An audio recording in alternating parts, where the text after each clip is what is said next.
Allez, bienvenue à l'ECMA. On commence par une petite, bien sympathique, une petite trail aventurière, la nouvelle Himalayan 450. Vous vous rappelez, on avait la 410 cm3. Maintenant, on est passé à une 450. On change de dimension, on monte en gamme au niveau de la motorisation, bien plus de couple. Mais surtout, on a des suspensions qui ont été revues avec une fourche inversée à l'avant. Allez, je vous fais un petit peu la revue de détail. Venez, on va la regarder d'un petit peu plus près maintenant. Alors on a droit à un tout nouveau monocylindre cette année. Vous avez vu, les carters, ils sont un petit peu mieux travaillés. La puissance se rapproche bien évidemment de la limite A2 des 35 kW. Au niveau du couple, on est à 40 Nm à 5500 tours minute.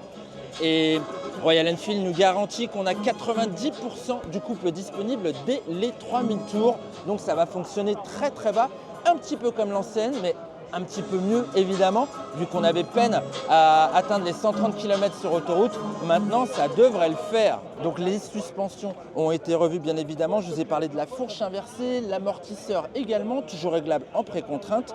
On est à 200 mm de débattement. Pour une petite trail, c'est quand même vachement bien, sachant qu'elle est quand même assez légère. Son poids est contenu bien entendu. Et au niveau de la garde au sol, sous le moteur, là, vous avez quand même 230 mm.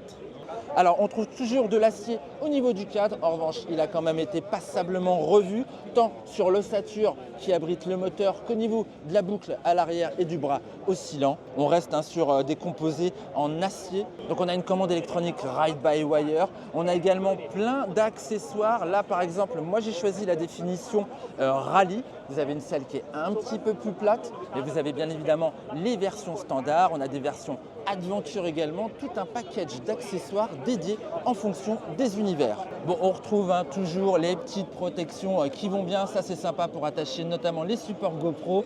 Vous avez vu en option en accessoires, on avait des pare-mains, on avait des pots là-bas, ça c'est cool.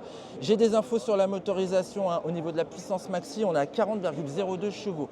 Donc on a quand même gagné pas mal de chevaux, sachant que l'ancienne, elle était en dessous des 30. Ça, c'est une très bonne chose. Pour la hauteur de selle, on est soit à 805, soit à 825 en sortie d'usine.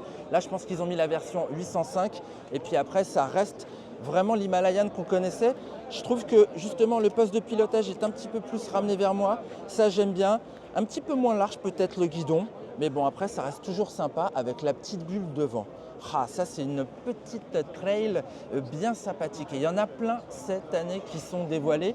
Vous allez voir prochainement une 450 MT par exemple, mais pas que, chez Honda également. On a une NX 500. Bref, c'est vraiment un secteur passionnant pour les A2 en 2024. Dernière info, breaking news, j'ai eu des infos sur le prix. Ce sera entre 6 000 et 6 500 et ça arrivera au mois de mars.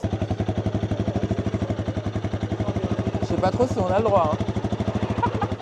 On termine cette petite vidéo sur la nouvelle Himalayan 450 au moteur Sherpa 450 avec un autre concept, la version électrique Himalayan E. Alors ça, c'est intéressant, un constructeur indien avec cette conscience environnementale par rapport à l'Himalaya, cette zone vraiment naturelle qu'il faut protéger, il prévoit déjà l'avenir avec ce concept de moto électrique. Alors, on ne sera pas aux 196 kg de l'Himalayan 450 thermique. Bien entendu, vu tout ce qu'elle embarque aujourd'hui, on va être beaucoup plus lourd, d'où l'adaptation des suspensions avec quelque chose d'un petit peu plus costaud. Mais je trouve que c'est une voie intéressante que propose aujourd'hui Royal Enfield. Pourquoi? Parce que finalement, la bécane, c'est la même que la thermique. Sincèrement, ça a l'air vraiment bien fait. Ils sont déjà très avancés en tout cas. On a hâte de voir ça. Peut-être au prochain ECMA, on verra.